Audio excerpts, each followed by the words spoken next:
People buzzing this morning was the premiere of Megyn Kelly Today. They pulled out all the stops. For her first show, she was joined by the cast of Will and Grace returning to NBC. Take a look. The physical humor of the show is one of its best things. I'm looking at you, Sean. Yeah. I am looking at you. And I'm looking back at you, Meg. The Cher moment. I mean, is it true that Cher asked you to go to her home, to come visit her after that episode? No, she was very kind. Was you? I told that story. Okay, go. Well, It's out of the bag. Somewhere that she invited Sean to go to her castle in the English countryside for Thanksgiving, and he was like, no.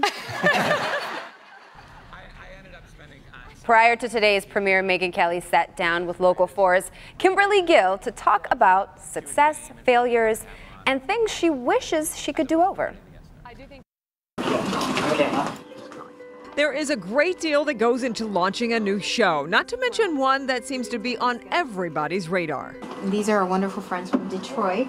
Welcome to our icebox. Yeah. And we got a rare chance to go behind the scenes of Megyn Kelly Today just days before the big debut.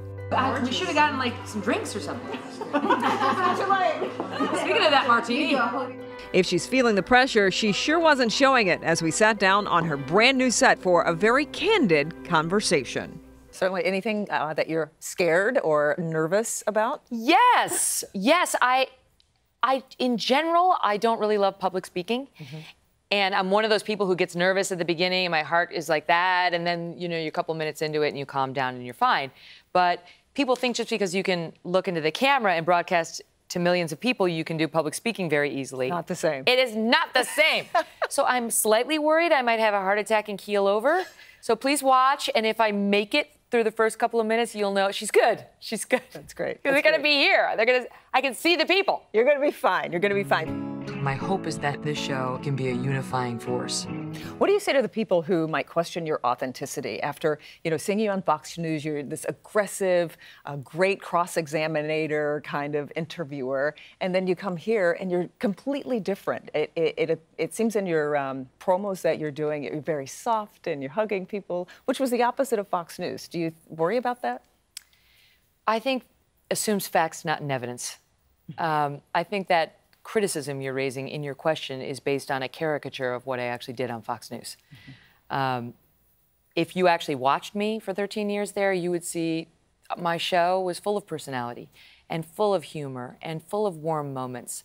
But if you didn't watch, then you only saw snippets. And those snippets would generally be of someone like Newt Gingrich attacking me. And the fact that I was able to stand my ground when under attack does not mean that I am not a warm, soft person. It means I'm a strong woman who doesn't wither when someone comes at me. And I think most of the people who ask me that question are men, but what I have to say to people who question that is, I don't know a woman who isn't both strong and warm, who doesn't have moments of tears and ferocity in the appropriate moment. And I think to assume that one comes at the expense of the other is to misunderstand any woman I know. I don't know a woman who is all one and none the other. So my authentic self is able to cross-examine a politician who is lying to me with the best in the business. And my authentic self is also able to empower and uplift my viewers on matters that affect us all in a way that can be warm, can be funny, can be inspiring, can be bawdy, and can be fun. It's really a very selfish project. I'm creating my show, like that I want to watch. It seems as if everything that you touch turns to gold. You've been so successful. Loved reading your book, hearing about how you worked through law school and at Jones Day and just everything. Does that put more pressure on you think, when you are so successful to knock it out of the park with this next project? Maybe for people outside of my world, it does. I know generally what people are writing about the show like it's going to be the second coming, and it's not. I never promised that. But I don't think about my own life like that. What makes me me is my history, my family, my husband, my children, and I'm going to have that no matter what, God willing, right? So that is not at stake here. So I'm good. Do you think of what your biggest failure is? Well, again, I don't think of it exactly that way, but there's a lot of moments that I wish I had been kinder. I wish I had been more open-minded.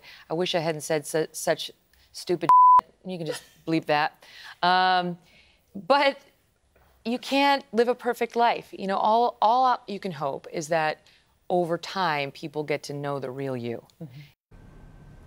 Remember, you can watch Megyn Kelly Today every morning at 9 a.m. right here on Local 4. Does that mean that we get to employ the blue, the beep? Beep. Stay tuned for a really colorful Live in the D. She's getting bleeped on her show. Up next on